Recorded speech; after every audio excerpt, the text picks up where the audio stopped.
نحمده ونصلي على رسوله الكريم اما بعد فاعوذ باللہ من الشیطان الرجیم بسم اللہ الرحمن الرحیم السلام علیکم ورحمۃ اللہ وبرکاتہ۔ کیسے ہو پیارے بچوں آپ سب؟ اللہ سے امید ہے کہ بالکل ٹھیک ہوں گے انشاءاللہ۔ آج ہم انشاءاللہ جز 21 یعنی سورہ عنکبوت سے آیت نمبر 64 دیکھیں گے۔ اس آیت میں اللہ تعالیٰ کا ارشاد مبارک ہے، اور اے لوگو، یہ دنیا کی زندگی کھیل اور تماشے کے سوا کچھ نہیں ہے، اور حقیقت میں آخرت کا گھر ہی صحیح زندگی ہے۔ کاش وہ لوگ یہ راز جانتے ہوتے۔ پیارے بچوں، آپ کو کچھ سمجھ میں آیا کہ اللہ تعالیٰ ہم سے کیا کہہ رہے ہیں؟ دنیا کی زندگی کھیل تماشا، اس کا کیا مطلب ہو سکتا ہے؟ نہیں سمجھ آیا؟ چلیں کوئی بات نہیں۔ فار ایگزامپل، جیسے کہ ہم اسکول میں پلے کرتے ہیں، ڈرامہ جو کرتے ہیں، جس میں ایک بچے کو کنگ بنایا جاتا ہے تو دوسرے کو سرونٹ بنایا جاتا ہے۔ اسی طرح سب کو الگ الگ رول دیا جاتا ہے۔ بعض کو اس میں ولن بنایا جاتا ہے، بعض کو ہیرو بنایا جاتا ہے، لیکن پردے کے پیچھے اصل حقیقت زندگی میں وہ لوگ بالکل ڈیفرنٹ ہوتے ہیں۔ ان کا لائف سٹائل الگ ہوتا ہے، ہر چیز ان کی ڈیفرنٹ ہوتی ہے۔ بس وہ جو بھی رول پلے کر رہے ہیں وہ صرف اس ڈرامے کی حد تک ہی ہے۔ پیارے بچوں، ہماری دنیا کی زندگی بھی کچھ اسی طرح ہے۔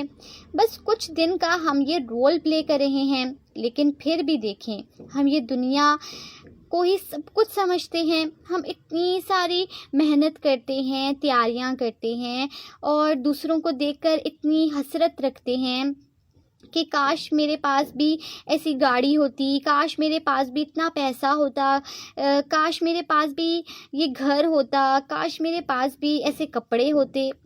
بہت سے بچے تو سیلیبریٹیز کے ولاگز دیکھتے ہیں ڈیلی اور اتنا انسپائر ہوتے ہیں، لیکن پیارے بچوں، یہ زندگی تو بس کھیل اور تماشا ہے۔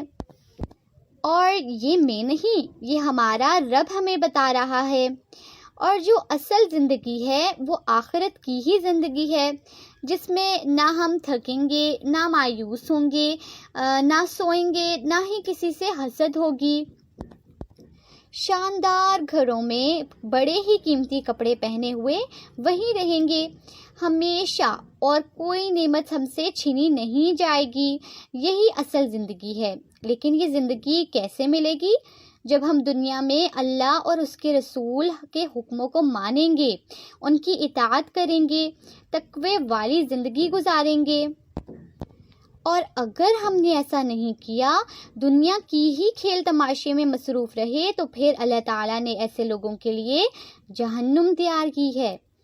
پیارے بچوں، آپ صلی اللہ علیہ وآلہ وسلم نے ہمیں بتایا کہ دنیا مومن کے لیے قید خانہ ہے، یعنی ایک جیل ہوتی ہے، اور کافر کے لیے جنت ہوتی ہے۔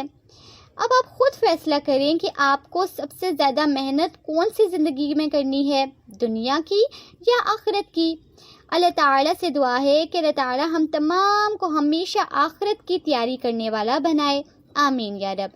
السلام علیکم ورحمۃ اللہ وبرکاتہ۔